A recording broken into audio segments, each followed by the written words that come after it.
하겠습니다. 저는 진행을 맡은 이동진이라고 합니다. 네, 오늘 이 평일 저녁에 이렇게 또 좋은 자리에 와주셔서 감사드리고요. 너무 뵙고 싶으실 텐데 영화 다들 좋으셨죠? 네. 시작하도록 하겠습니다. 김인석 감독님 그리고 또 배우 염정아님 모시도록 하겠습니다. 박수로 맞아주세요.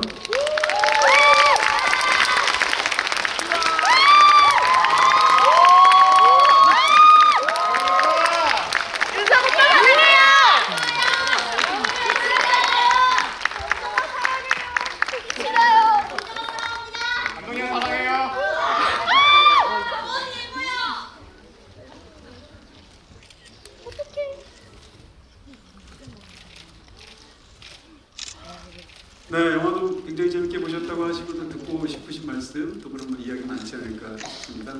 지금부터 대략 한 4, 50분 정도 저희가 진행될 수 있을 것 같은데요.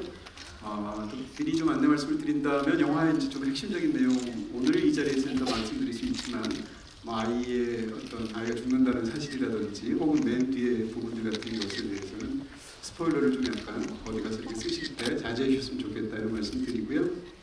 그리고 오늘도 시간이 충분하지가 않아서 사실은 여러분께 관객 질문들은 아마 못 드리게 되지 않을까 라는 말씀을 사전에 양해 부탁드리겠습니다. 시작하도록 하겠습니다. 네, 오늘 지금 이 자리가 이 다음 주에 이제 이 영화가 개봉을 앞두고 있고요. 오늘 관객분들을 만나는 첫 번째 굉장히 중요한 행사라고 들었습니다. 자, 일단 두 분 소감이 어떠신지 인사 말씀부터 부탁드리겠습니다. 네, 일단 저희는 지금 앞에 그 자동차 헤드라이트 두 대가 켜져 있어가지고요. 여러분의 얼굴을 자세히 보진 못하지만 오늘 우리 또 이동진님이 또 웬만한 작품이 아니면 이런 라이브 톡을 잘 안 하세요. 네, 일단 간택해 주셔서 너무 감사하고요.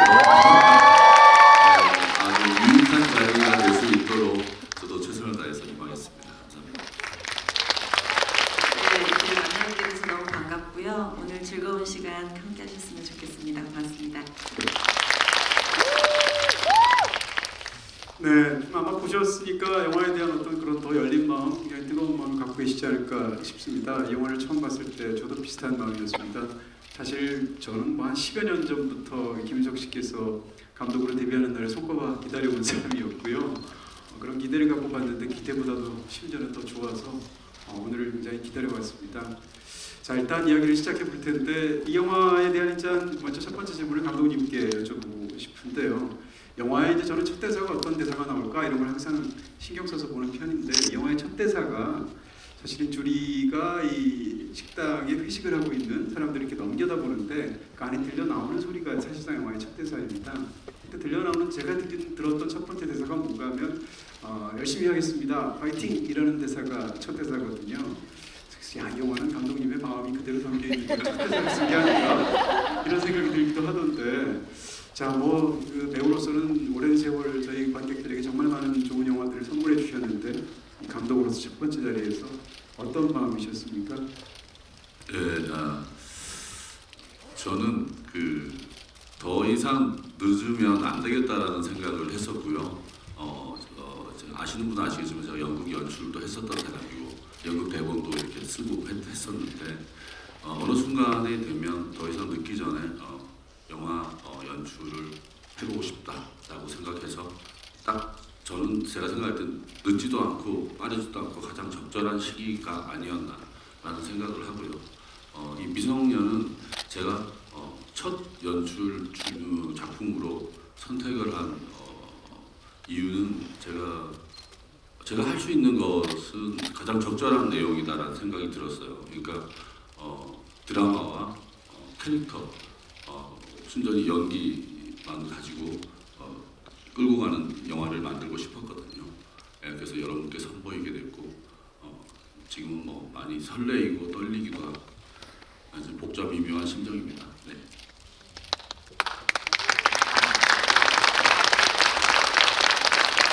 네, 지난 오랜 세월 김인석 씨를 여러 차례 뵀는데 오늘처럼 이렇게 벌벌 떠시는 모습 제가 처음 봐서 제가 정이 안 될 정도이네요. 자, 캐릭터 맛있기. 네. 그중에 대원으로 지금 나와서 계시는데 오늘 끌어안고 싶은 마음이. 네, 극중에서 계속 그렇게 나오셨으니까. 자, 이제 영화 속에서 영지 역할을 맡으셔서 너무나 좋은 연기를 해주셨던 염정아 씨께 소감 말씀 여쭙겠습니다. 요즘 뭐 한 17전성기 정도를 누르고 계신 것 같고요. 항상 전성기셨는데 요즘 더 전성기셔서 진짜 귀한 시간 내주셨는데 이 영화에 참여하시게 된 어떤 말씀, 이런 말씀 좀 듣고 싶습니다. 저는 그냥 배우로서 사실은 그 존경하는 김윤석 감독님의 첫 연출작에 이렇게 주인공으로 저를 캐스팅을 해주셨다는 것 자체로도 너무 영광스럽고 같이 일해서 너무 행복했고요. 예, 현장이 정말로 행복했거든요. 연기자가 그런 현장에서 연기를 감독님의 디렉팅을 받고 연기를 한다는 거가 얼마나 행복한 일이었는지 아마 여러분들께서는 모르시겠죠. 예, 저는 그런 경험을 굉장히 소중하게 생각하게 됐고요.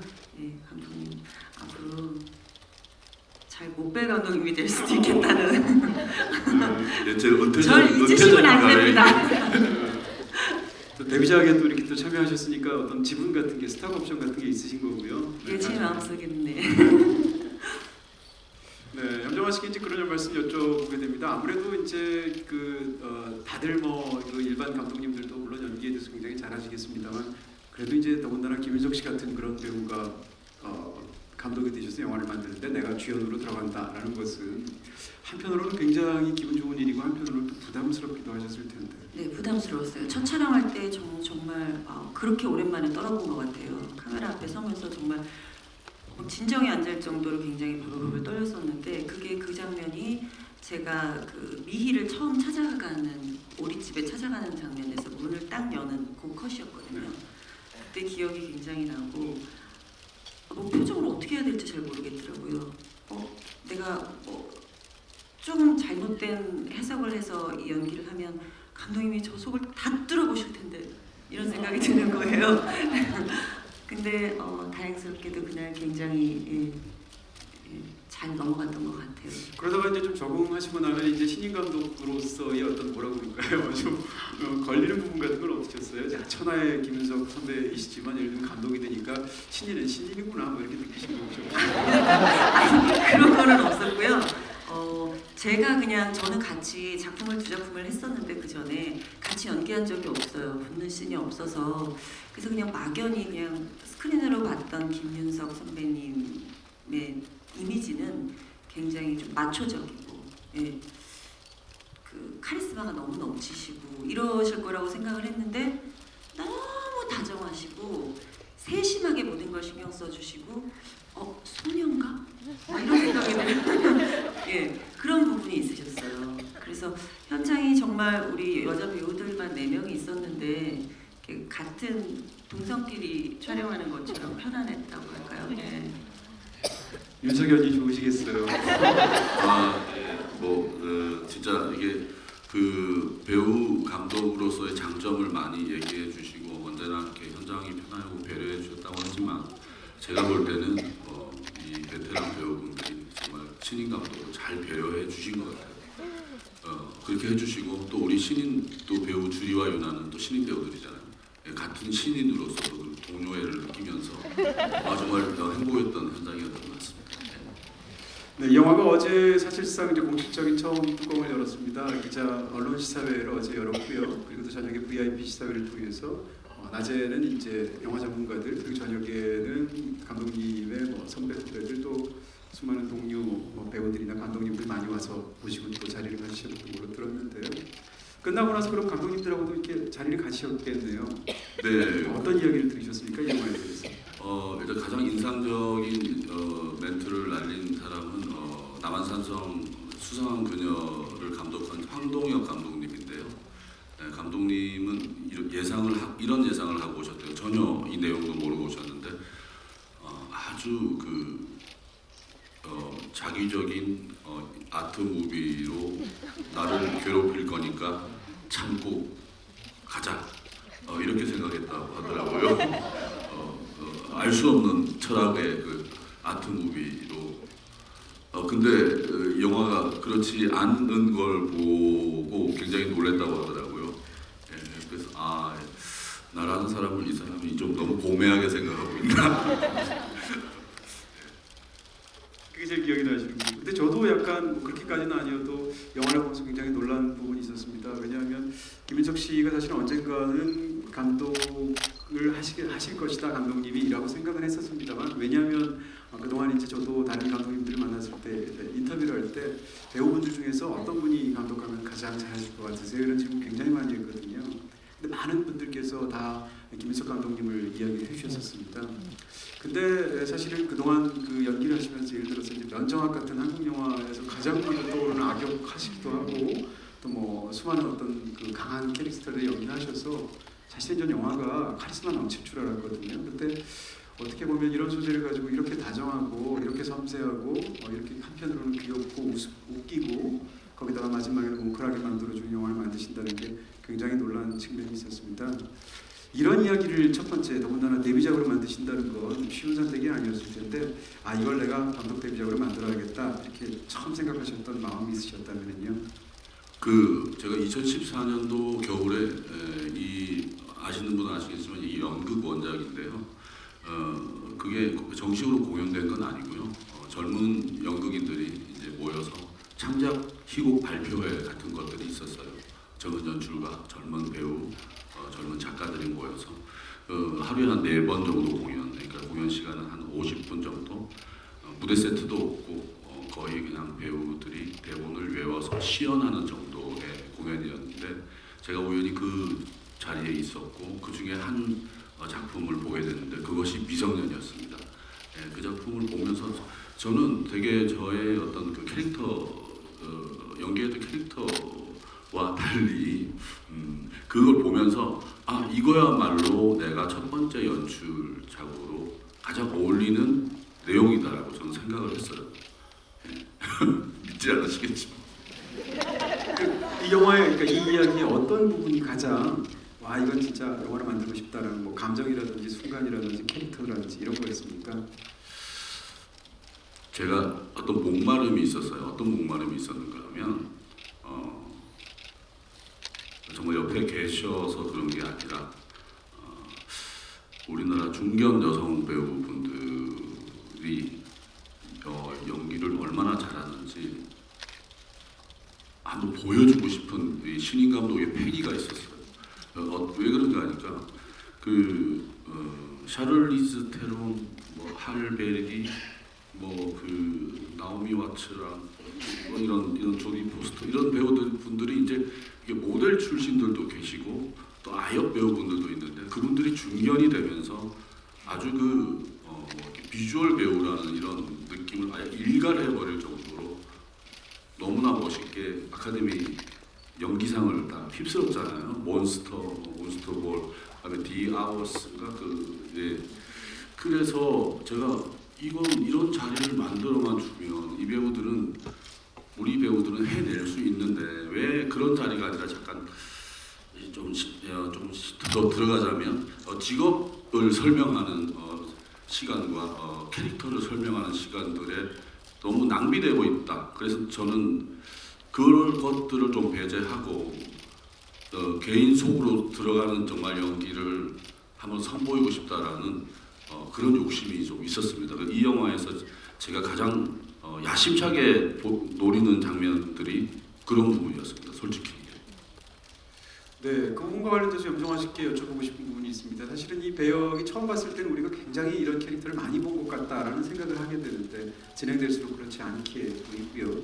어떻게 보면 이 영화의 이야기를 영주라는 캐릭터 입장에서 본다면 영주의 성장 영화처럼 보이는 부분도 있어요. 뒤늦은 성장 영화. 네, 이 배역이 처음에 왔을 때 시나리오를 보시고 또 제안을 받으셨을 때 어떤 면에서 굉장히 큰 매력을 느끼셨습니까? 설정 자체는 아까 말씀하신 대로 어디서 많이 본 것 같은 설정의 인물이 놓여있는 인물인데요. 그 인물의 심리를 그려나가는 그 이야기가 너무 새로웠고요. 연기를 도전해보고 싶다는 생각이 들었는데 사실은 겁이 되게 많이 났어요. 그리고 실제 연기하기가 너무 어려웠어요. 예. 그런데 이제 감독님께서 워낙 많은 부분을 정말로 끌어주셨고 많은 얘기들을 해주셨거든요. 예. 그래서 지금 보신 모습이 이제 감독님과 제가 이제 만들어낸 영주인데 감독님도 영주에 대해서 애정을 많이 가지고 계셨고 그러다 보니까 잘 그려진 것 같아요. 그런 부분을 좀 구체적으로 좀 여쭤보고 싶은데 이제 중국에서는 감독이란 말을 안 쓰지 않습니까? 도연이라는 말을 쓰지 않습니까?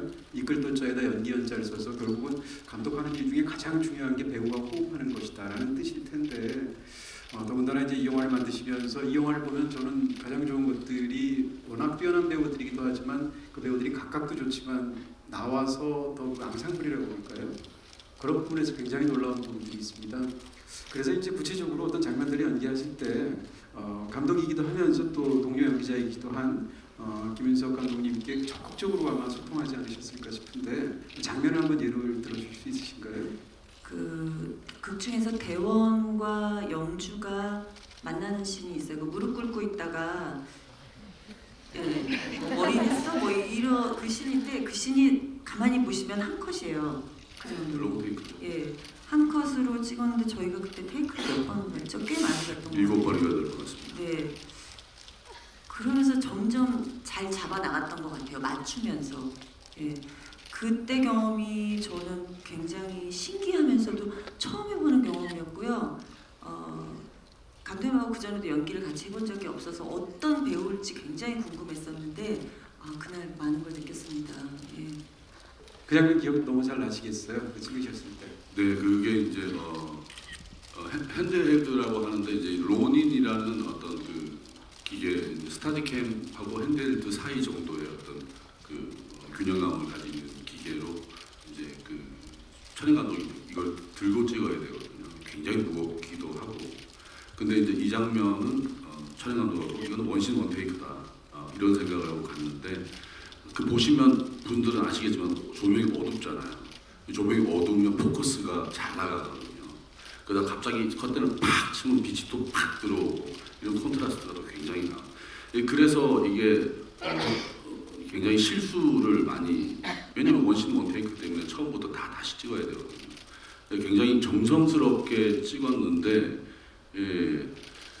그리고 또 이게 계속 배우들이 움직이기 때문에 제가 또 이게 영주를 따라가다가 영주를 가리면 또 답답하니까 계속 그런 미묘한 조절들이 필요했던 장면이었어요. 그래서 굉장히 집중력을 요구하는 장면이었는데 사실 여기 뭐 얘기해도 되는 거죠. X 욕이야 사랑이야라고 묻는 대사가 있어요. 이거 성형이요, 성형. 그거 괜찮은가요? 네. 어려운가요, 이게? 성현 씨랑 수줍음이 많으셔서 아직 미성년이신 것 같아요. 네, 그 대사를 제가 썼어요. 네, 써서 딱 보여주니까 염정아 씨가 이걸 어떻게 해요? 이게. 네, 그래서 제가 그랬어요. 성욕을 욕정으로 바꿀까요? 이렇게. 대사가 너무 직접적이어서 이거를 말로 뱉어도 되나 이런 생각이 들었거든요. 근데 그게 이런 거거든요.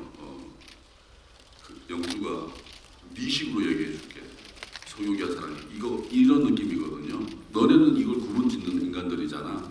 뭐였어 너? 이렇게 탁 묻는 거였는데 저는 회심의 쾌재를 부르면서 이걸 쓸 때 이거다 이거 있었는데 여기서는 뭐예요 이게? 근데 너무나 시원하게 이 큰 눈망울로 딱 저를 찔러볼 때 그리고 제가 세 번째인가 이렇게 미안하다고 이렇게 안기려고 하는데 이게 뿌리치잖아요. 그건 즉흥이었어요. 안겨보려고 하는데요. 근데 그렇게 해서 이렇게 만들어지는 장면들이 되게 기억에 남고 되게 기분 좋은 하나 건졌다 이런 느낌. 그래서 아마 관객들이 처음부터 끝까지 이 영화를 즐겁게 볼 수 있는 부분이 있지 않았을까 싶습니다. 이제 한 가지만 더 여쭤보고 저희가 사전에 뽑은 이 영화 속에 굉장히 인상적인 장면들을 위주로 해서 하나씩 화면에 띄우면서 이제 질문을 드리도록 하겠습니다. 저는 이제 이 영화를 보면서 굉장히 놀란 것 중에 하나가 김윤석 감독님께서 감독도 하시고 이제 주연도 하셨는데 어떻게 연기를 그럼 하실까 그런 것이 이제 또 하나의 어떤 요소로 보게 되었습니다. 놀라운 것은 사실은 이 영화의 연기들이 너무 다들 좋은데 이 영화 속에서 연기가 제일 좋은 장면들을 떠올려 보면 김윤석 씨가 나오는 장면이 없었습니다. 저한테. 그 말을 뒤집어서 말씀드리는 것은 사실 김윤석 씨처럼 이렇게 탁월하신 배우가 한두 장면에서 뛰어난 연기를 한다는 것은 너무 쉬운 일이었을 텐데 이 영화에서 배우는 심지어는 배우를 연기할 때까지 감독이었구나 이런 생각을 제가 하게 됩니다. 왜냐하면 이 모든 이야기의 사실은 원인이라고 말할 수 있는 인물이 대원인데 영화 속에서 대원은 철저하게 괄호가 쳐져 있습니다. 그 두 사람이 처음에 어떻게 만나서 어떻게 사랑하다가 어떻게 임신이 됐는지 저차도 제대로 나오지 않고, 그리고 또 이 인물은 무엇보다도 현재 문제가 있다는 사실을 인정하지 않으려고 하는 사람 같고 무조건 문제를 피해서 지방을 피해서 다니게 되고 심지어는 맞게 되어서 일종의 증거를 당하는 순간조차 이 이야기는 관계없는 사람들한테 맞게 되는 일을 당하게 됩니다. 그런 상황에서 이 김인석 씨가 맡았던 이 대원이라는 인물은 이 나머지 네 인물들에 대한 사실상 캐릭터라기보다는 이야기의 환경처럼 보이는 부분이 있었고 그것을 너무 훌륭하게 연기도 잘해주시고 캐릭터를 또 연출을 해주신 것 같았습니다. 그런 면에서 이 대원이라는 인물을 연출하시게 된 어떤 그런 부분들에 대해서 굉장히 놀란 부분이 있었는데요. 그런 또 감독님의 생각을 좀 여쭤보고 싶습니다. 예, 그 대원 저 이름 짓는 거를 되게 좀 신경 써서 짓는 편이거든요. 예, 대원은 사전적 의미로 보면 군부대 혹은 집단을 이루는 구성원이라고 해석이 돼 있어요. 그래서 제가 이름을 대원이라고 지어서 이 대원은 익명성을 좀 띠기를 바랬어요. 고유명사라기보다는. 예, 그리고 이 대원의 행동이 대원의 내 인물은 그 개인으로 들어가지만 저는 이 친구의 개인으로 들어갈 생각 안 했어요. 왜냐하면 그런 매력도 못 느꼈고 다만 이 사람은 이 사람들이 이 네 명의 배우들이 어떤 그 판을 짜주는 역할을 했으면 싶었고 잘 보면 그 주리한테 이렇게 밟히는 그것도 참 은유적인 장면인데 그때 얼굴 외에 대부분의 얼굴들이 다 옆에서나 대부분 뒤나 클로즈업 장면이 거의 없고요. 그런 병풍 역할을 해야 했어요. 그래서 사실 저는 다른 배우들에게 맡기고 싶었는데 이렇게 비호감의 캐릭터인데다가 카메라도 잘 안 비춰주는 역할을 맡기면 정말 야단 맞을 것 같더라고요, 배우들한테. 그래서 제가 선택을 했고 그리고 제가 굉장히 이 인물에게 좀 이 인물을 나타내는 결정적인 대사는 계속 이 사람은 생각할 시간이 좀 필요하다고 자꾸 그 나이 동안 살았는데 아직도 생각할 시간이 남아있는. 예, 계속 그 미희와의 마지막 전화에도 지금은 우리가 힘들겠지만 서로가 좀 생각할 시간이 친구한테 가서도 생각할 시간이 필요하고 뭘 정리할 건가 회복의 정리를 이렇게 계속 저는 그런 것에 이 사람의 캐릭터를 생각했습니다. 자, 이제 그럼 본격적으로 장면들을 또 한 장면씩 보면서 영화의 이야기를 더 깊숙하게 한번 들어가 보도록 하겠습니다. 사진 이제 많이 찍으셨을 것 같은데 사진 촬영 조금 자제해 주셨으면 감사하겠습니다. 자, 장면씩 하나 보도록 하겠습니다. 자, 넘어가 볼까요? 첫 번째 장면. 네, 이제 옥상에서 두 사람이 만나는 거지 않습니까? 뭐 인물들이 이제 영화에서 옥상에서 만나게 되면 무조건 갈등이 크게 달하게 되는 상황인 건데 사실 이제 이 영화를 보면서 굉장히 재밌었던 게 영화에서도 어떻게 보면 이제 대원 때문에 두 여자의 두 쌍이 서로 이제 만나게 되는 이야기지 않습니까? 근데 상대적으로 어른들인 극중에 등장하는 이제 김소진 씨 그리고 또 염정아 씨가 만나는 데는 두 인물들은 어떻게 해야 될지 모르는 것 같은 그런 난감한 상황인 것 같은데 정작 아이들인 두 아이는 처음 만나서 옥상에서 저렇게 싸우지만 이 이야기들이 사실상 풀어가는 그런 아이들입니다. 감독님께 여쭤보고 싶은 것은 이 이야기에서 사건에서 어떻게 보면 가장 멀리 있고 가장 큰 피해자라고 볼 수 있는 두 아이가 정작 이 모든 일들을 해결하면서 직접 행동하는 아이들로 그려졌다. 아까 말씀해 주신 것처럼 대원은 사실은 좀 더 생각해보자라고 계속 미루고 있는데 그런 부분에서 이 두 캐릭터를 중심으로 이야기를 짜겠다라고 생각하신 감독님의 어떤 생각 같은 걸 여쭤보게 됩니다. 그 연극할 때 이 장면이 첫 장면이었어요. 네, 연극할 때는 이게 첫 장면이었고 심지어 주리가 남자였어요. 남녀공학이었죠. 네, 그래서 제가 원작자 우리 이보람 작가님한테 이게 남학생 여학생이 되니까 주제랑 약간 다른 좀 상상을 하게 되는데 그게 그렇게 효과적이지 않겠다. 그래서 나는 두 사람이 여학생이었으면 좋겠다라고 얘기하니까 작가가 원래는 여학생 2명이었는데 배우가 모자라서 그게 현실입니다. 예, 연극을 하는 젊은 친구들의 현실입니다. 환경이 그렇게 배우가 많이 모자라니까 그래서 남자로 바꿨다고 하더라고요. 아주 잘 됐다. 그럼 하자 얘기했는데 저는 이 장면이 사실은 오디션 장면이었어요. 이 장면으로 오디션을 봤어요. 예, 왜냐하면 너무너무 중요한 장면이었어요. 그리고 이 장면을 위해서 촬영 감독이 결국 그 로닌이라고 아까 얘기했던 그 핸드헬드 이 그 장비로 많은 장면을 찍겠다라고 결정을 내린 것도 이 장면이었어요. 계속 움직여야 되니까. 예, 그만큼 이 장면은 이 어른들이 나누는 대화랑은 전혀 다른 어떤 톤의 어떤 그런 에너지가 분출되기를 바랬거든요. 예, 수십 번 했는데 대사들이 저는 정말 이렇게 어른들이 이렇게 치는 대사보다 훨씬 더 직접적이고 탁탁 뱉어내기를 바랬는데 그것이 이 영화 이 영화가 이렇게 가는구나 별로 그렇게 설명을 많이 하지 않고 그냥 가는구나 앞으로도 이런 문법으로 영화를 봐야 되겠구나라는 좀 이게 미리 보여주는 거라고 할까요? 예, 그래서 이 장면은 굉장히 중요한 장면이었습니다. 사실 이제 이 영화를 통해서 이 두 배역을 맡게 된 박세진 씨 그리고 또 김혜준 씨 두 어떤 신인 배우들을 새롭게 발견한 그런 영화가 아니겠는가 생각이 들기도 하는데 이 두 배우랑 극 중에서 각각 한 명은 이제 딸로 계속 나와왔고요. 또 한 명은 또 딸이 아니지만 굉장히 중요한 장면에서 만나서 둘이서 예화하는 장면이 있었습니다. 염정아 씨 같이 이렇게 연기하시면서 어떠셨는지 특히 이 두 상대적으로 신인 배우들하고 두 아이들은 현장에서 만난 두 아이들은 이미 줄이고 이미 역시 남의 아이는 유리 안 가지고 유나였어요. 유나가 예. 한번 울렸잖아요. 보복.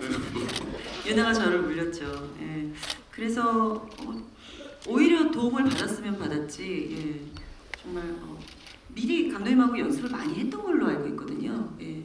뭐 리허설이라든지 오디션 형태로 이 친구들은 그 저랑 한 크랭키 나기 한 2달 전부터 같이 밥 먹고 계속 제가 밥을 샀죠. 예. 삼계탕 먹고 싶다면 삼계탕 사주고 삼겹살 사주고 두 분은 또 이제 그 연극영화 학생들이에요. 3, 4학년 정도 되는. 그러니까 소주도 한잔 할 수 있는 거죠. 한잔 하면서 이렇게 그때는 감독이 아니라 그냥 먼저 연기 선배로서 같이 막 어울리면서 계속 그렇게 이제 편안하게 부담스러우면 경직될 수밖에 없으니까 그렇게 연습을 많이 했어요. 네. 네, 영화에서 사실 5명 캐릭터 중에 3사람은 실제 나이가 성년이고 이제 2사람은 극 중에서 미성년인데 정작 캐릭터의 성격은 2사람은 성년이고 나머지 3이 미성년 같은 그래서 영화가 주는 굉장히 흥미로운 부분이 제목에도 담겨 있구나 이런 생각이 듭니다. 두 번째 장면으로 넘어가도록 하겠습니다. 네, 이 장면인데요. 이제 이 처음에는 이제 처음 사실은 이 염정아 씨가 나오는 장면을 보고 우린 저 인물 원래 아는 인물이잖아, 아는 스타일의 인물이잖아라고 생각을 했는데 이 장면에서부터 이제 생각이 완전히 바뀌게 되었고요. 여기서 보면 이제 아버지를 찾아서 빨리 나갔지만 아빠를 놓치게 된 딸에게 주먹밥 먹으라고 이제 갖다 주는 장면입니다. 그리고 이제 심지어는 주고 나서 다른 얘기 하나도 안 하고 돌아가는데 보면 이미 맨발이었고요. 그리고 또 이제 흥미로운 것은 옆에 지나가는 이웃이 인사를 굉장히 놀라면서 맨발이니까 인사를 하는데 아무렇지도 않은 태연하게 인사하고 지나가는 느낌이었습니다. 그걸 딱 보는 순간 20년간 어떻게 남편과 살아왔고 어떤 엄마로 살아왔는지를 다 알 것 같은 굉장히 좋은 디테일이라는 생각이 들었는데요. 이 장면을 연기하실 때 염정아 씨의 마음 같은 걸 좀 듣고 싶습니다. 저도 그때 되게 여러 가지 생각을 하고 있어서 감독님한테 수차례 여쭤봤던 것 같아요. 어떤 감정인지. 예, 그때 정리해 주신 건 감독님. 네, 저 굉장히 많이 공을 들인 장면이고요. 이 장면이 많은 것을 함축적으로 설명을 해줘야 될 뿐더러 영주의 캐릭터에 대해서 더 중요한 것은 주리가 완전 그 추격자에서 그 사정우 씨와 제가 벌이는 액션을 능가할 만큼의 액션을 하는 동력을 만들어줘야 되거든요. 저 엄마의 저 맨발의 뒷모습을 보는 순간 주리가 분노가 그러니까 버스 안에서 밥을 먹고 힘을 내고 저거를 오늘 실제로 주먹밥이지 않습니까? 그래서 사실은 이제 여기서 빠진 그 오미트가 아니고 이제 편집에서 뺀 장면이 뭐냐면 밤을 하얗게 새는 모습이 있어요. 찍어놓은 게 있어요. 영주가 정말 밤을 하얗게 새는 느낌의 조명을 아주 푸르스름한 조명에 이렇게 눈을 뜨고 가만히 있는 장면을 찍었는데 그게 안 들어가는 게 더 좋더라고요. 이 맨발 하나로 이 사람이 모든 게 다 느껴지겠다라는 느낌이 들어서 근데 에피소드를 말씀드리면 그때 그 이제 쓰레기 버리려고 나오시는 주민 이제 할머니가 인사하는데 그 큐를 잘 맞춰야 되거든요. 그 큐를 이제 연출부가 줘야 되는데 이날이 굉장히 추운 날이었어요. 예, 그러니까 보면 이렇게 얼음이 얼어 있잖아요. 바닥에 얼음이 얼어 있거든요. 그 보면 맨발도 맨발이지만 아예 외투를 입고 겉옷을 입질 않고 그 옷 그대로 튀어나오는 거거든요. 큐를 잘못 줘가지고 아주머니가 안 나오시더라고요. 제가 완전 날라서 달려갔죠.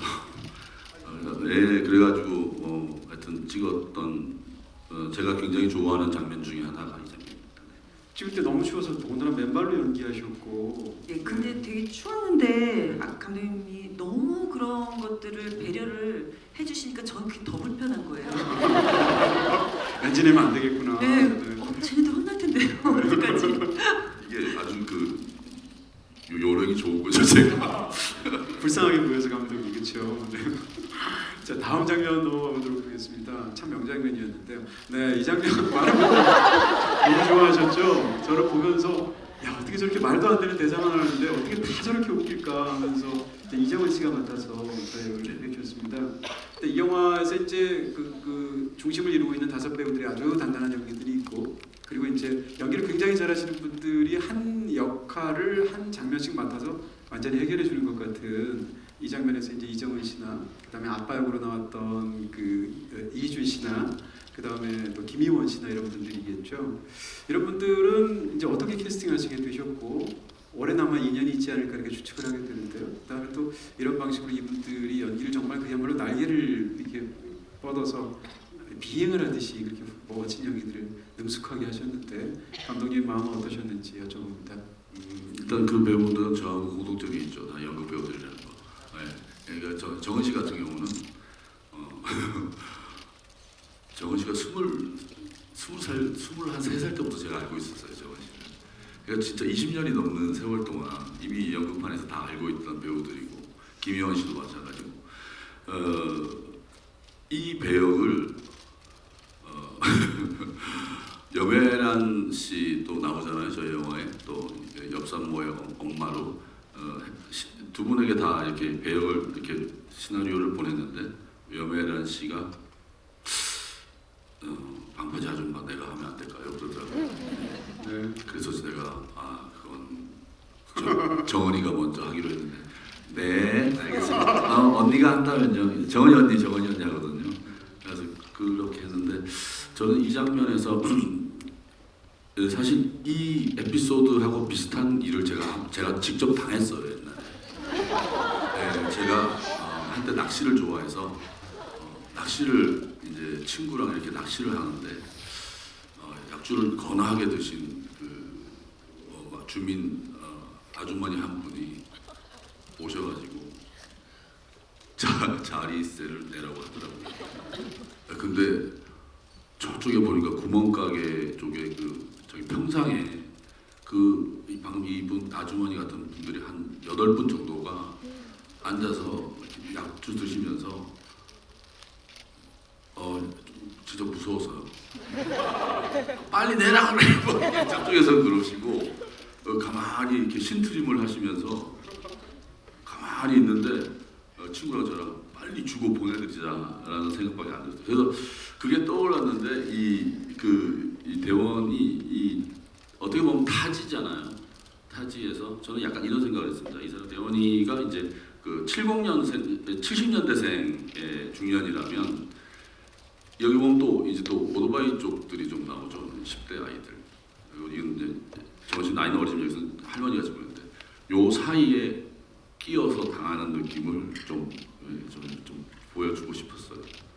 근데 이정은 배우가 얼마나 훌륭한 배우인가 하면 제가 이 장면을 연습하러 혼자 여기에 와서 막걸리를 마시고 계속 왔다 갔다 한 거예요. 연습.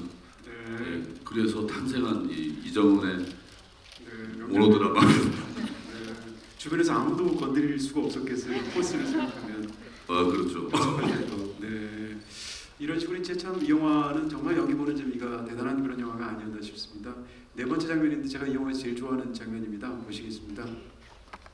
네, 바로 이제 이 장면인데 이제 전복죽을 끓여와서 네. 네, 그래서 이제 주는 장면인데 이 장면에서는 이제 연기면 연기 두 분 다 그리고 또 이제 특히 하시는 그 염정아 씨가 하시는 그 대사들의 뭐 깊이라든지 또 그런 것이 또 이제 어떻게 보면 굉장히 무심하게 들리는데도 굉장히 많은 어떤 느낌들을 주는 정말 좋은 영장면이 아니었나 싶은데 이 연기를 하시면서 이 장면이 중요하다는 건 당연히 생각을 하셨을 것이고요. 네, 어떠셨습니까 하실 때? 저는 사실 감정이 너무 많이 가서 사실 눈물을 참는 게 더 힘들었었던 씬이고요. 굉장히 여러 번 찍었던 걸로 기억을 하는데 길잖아요. 근데 그 카메라 한 대였나요? 두 대였나요? 처음부터 끝까지를 쭉 한 인물한테 꽂혀놓고 계속 찍으셨거든요. 근데 감정의 주체가 잘 안 되는 씬이었었어요. 근데 그거를 감독이 원치 않으셨어요. 좀 덤덤하게 하기를 원하셨던 씬이고 소진 씨한테도 그랬고 저한테도 그러셨고 그래서 더 어려웠어요. 이 장면이 굉장히 저도 제일 정말 좋아하는 장면 중에 하나인데 이 장면을 만들면서 좀 검증이 좀 필요했어요. 이 어떤 검증인가 하면 이 여자가 왜 왔지? 확인 사살하러 왔나? 아니면 완전히 가장 비참한 존재로 만들기 위해서 왔나?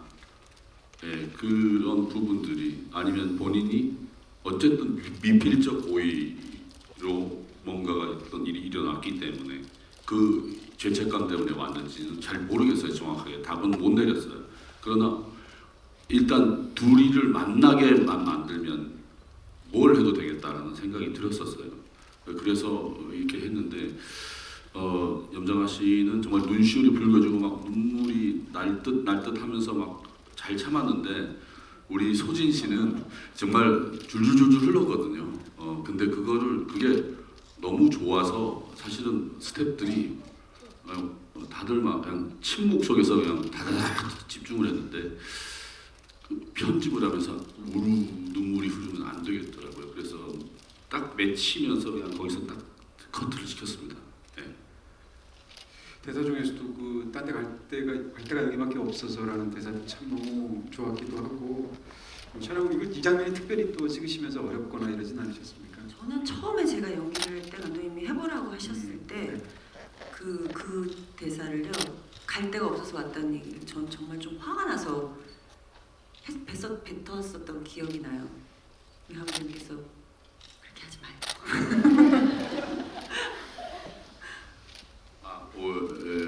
그걸 화가 나서 뱉으시니까 네. 오버랩이 되더라고요. 네. 나 중먹이려고 왔어요. 근데 바로 갈 데가 여기밖에 없어요. 바로 빵 치더라고요. 근데 저는 못됐죠. 그러니까 이게 연기자 출신이니까 참고 조금 있다가 치라고 그러면 그 참는 순간이 굉장히 이상한 그 포즈가 생기거든요. 그래서 만들어진. 근데 말을 잘 들어주시더라고요. 이 장면에서 보면 진짜 이 인물이 얼마나 복합적이고 입체적인 인물이고 또 고통스러운 인물인가를 너무 잘 보여줘서 네 진짜 명장면 아니었나 싶습니다. 자 마지막 장면 보시겠습니다. 다들 궁금하신 그 장면일 텐데요. 네, 이 장면입니다. 이 장면은 이제 감독님도 많은 고민을 하셨을 것 같기도 하고 또 이제 굉장히 어떻게 보면 정반대로 확신에 차셨을 것 같은데 일단 영화의 전반적으로 벌어지는 이야기가 다 그럴 법한 이야기처럼 보이지 않습니까? 굉장한 사실감이 있는데 이 장면에서 두 아이가 이제 초코우유와 딸기 우유를 나눠 먹으면서 이 아이의 유해가 담긴 그 젤을 이제 우유에 타먹는 장면입니다. 어떻게 보면 굉장히 허걱스럽기도 하고 또 어떻게 생각하면 정말 저게 어떤 누군가를 떠난 사람을 가장 진진하게 기억하는 방식이 아닐까 싶기도 하고 더군다나 이 장면은 이제 두 아이가 여태까지랑 달리 투샷으로 잡혀서 저렇게 우리는 환한 모습을 보게 되고 저 장면을 또 밝게 찍으셨습니다. 그것도 심지어는 또 화면 또 굉장히 많이 흔들리게 찍으셨잖아요. 모든 면에서 이 장면은 감독님께서 굉장히 어떤 그 강력한 어떤 의도를 담아서 이 장면을 만드실 것처럼 보이는데 아마 보는 사람들의 그런 좀 약간 놀랄 반응도 예상하셨을 거고요. 이 장면에 대한 감독님의 이야기 조금 듣고 싶습니다. 네, 사실 이 장면은 감독이 이 장면을 굳이 설명을 하는 것이 옳지 않겠다라는 생각을 했었어요. 근데 오늘 또 이렇게 자리니까 제가 저도 참 이렇게 속에 이 장면을 내가 왜 만들었는가 이런 얘기를 좀 해주고 싶고 막 그런데 굉장히 공들인 장면이 맞고요. 그 우리 작가 이보람 작가랑 저랑 이 엔딩을 한 30번 정도 고친 것 같아요. 계속 연극은 또 엔딩 틀리고요. 계속 바꾸고 마음에 안 드는 거예요. 이 마지막에 왜냐하면 자꾸 아이들이 이 영화에서 마지막 모습이 자꾸 슬프고 자꾸 이 기성 세대에게 진다, 졌다, 영향을 받아서 눌러졌다 이런 느낌을 받아서 너무 싫더라고요. 그래서 그걸 박차고 올라왔으면 하는 마음이 있던 장면인데 표면적으로 보면은 이 아이를 가장 그렇죠. 이건 일종의 두 주리와 요나가 벌이는 제의죠. 예, 아이와 함께 유원지에서 놀고 그다음에 즐거웠니? 예, 너를 이제는 떠나보내려고 한다. 우리는 그러려고 하다가 결국은 영원히 내 속에 함께하고 있지 않겠다라는 의미가 있지만 이걸 약간 다른 식으로 생각을 하면 어른들 너희들이 한 짓을 잊지 않겠다라는 의미도 되거든요. 이게 왜 이렇게 조용해서 무서워서 그런 의미가 있고 한 가지 더 이거는 굉장히 더 의미가 있는 건 어떤 건가 하면 이 영화에서 그 못난이죠. 애칭이죠. 못난이는 못난이랑 유일하게 교감을 한 두 사람이거든요. 어른들은 아무도 이 아이랑 교감을 하지 않았고 보지도 않았고 존재 자체를 인정하지도 않았고 이 두 사람만이 유일하게 교감을 했기 때문에 이게 옛날에 그 어느 가족 그 고레에다 감독 보면 너희들이 버린 걸 우리가 주웠다라는 이런 뭐 그 안동 사쿠라 감독 이런 얘기 하신 거 약간 비슷한 의미인데 이 아이들이 못난이하고 함께 나누는 이 것들은 그것이 불쾌하든 불쾌하지 않든 어떻든 간에 중요한 것은 그 행위가 아니라 당신들은 이것을 논할 자격이 없다라는 느낌을 주고 싶었고 약간 그래서 이게 음악도 넣어봤어요. 이게 훨씬 부드러워지죠. 아름다운 음악을 하면. 근데 마지막에 일부러 음악을 뺐어요. 약간 어색하게 웃는 듯해서 컷을 했는데 뭐 그러나 제가 이렇게 말해도 싫다라고 하시면 그냥 싫으면 됩니다. 네, 어떻게 영화가 이제 그냥 편안하게만 끝날 수는 없는 것이고요. 그런 부분에서 굉장히 강렬한 엔딩이 아니었나 싶습니다. 저희 한 50분 정도의 시간이 허락되는데 지금 벌써 시간이 훌쩍 다 지나버렸습니다. 너무 많은 이야기 듣고 싶은데 네, 다음에 또 다른 자리에서 앞으로도 지비가 많은 걸로 아니까 그때 또 반복 관람하시면 되지 않을까 싶은 생각이 있습니다. 자, 두 분께 마지막으로 인사 말씀 듣도록 하겠습니다. 네, 오늘 이렇게 다른 분들보다 개봉에 앞서서 먼저 이렇게 영화를 보셨으니까 저희 영화 재밌게 보셨으면 여러 가지로 많이 응원 부탁드립니다. 감사합니다.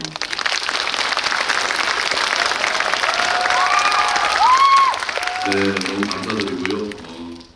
이 영화를 만들고 또 함께 또 이 영화의 대본을 쓰고 심지어 그 속에 또 출연을 한 저로서는 굉장히 아직도 이게 소화가 안 됐어요. 아직 오랫동안 소화가 안 될 것 같은데 어쨌든 간에 이 영화를 보시고 여러분들이 어떤 생각을 하고 어떤 판단을 내시든 간에 그거는 여러분들의 자유이고 저는 그것들을 다 수용하고 정말 이번에 처음 이렇게 했는데 더 좋은, 더 열심히, 더 꼼꼼하게 뭔가를 준비해서 여러분들에게 배우든 감독이든 좋은 작품으로 또 인사드리겠습니다. 감사합니다. 네, 김민석 감독님 연구하는 앞으로 영화에서 무엇보다 좀 자주 뵀으면 좋겠다 이런 또 소망을 또